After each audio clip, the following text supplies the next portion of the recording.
प्रेम से बोले साची दरबार की, शिव गुरु भगवान की, नीलम दीदी हरिंदर भैया के प्यार दुलार की।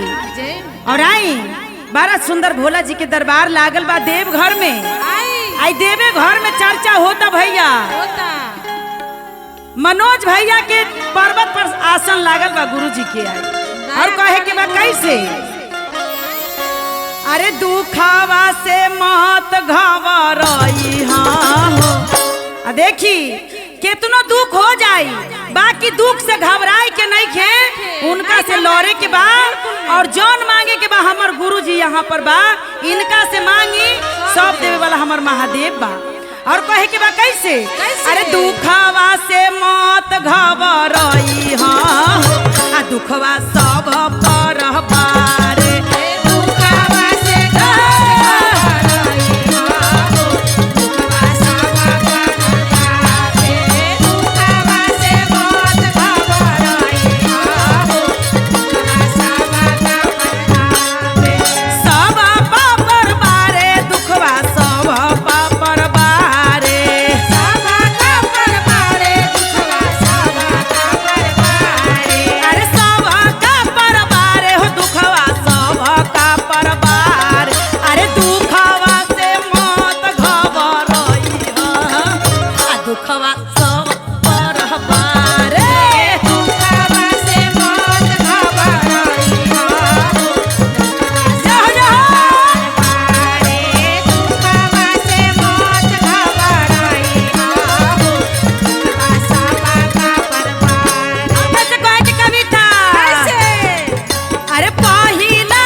और भाव में आके बा सीता मैया के देखी वनवास हो गए।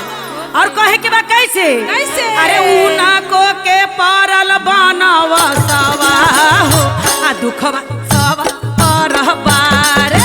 अरे ऊना को के परल बनवासवा हो आ दुखवा सब पर बारे। अरे दुखवा से मत घबराई। हाँ दुखवा सब पर बारे।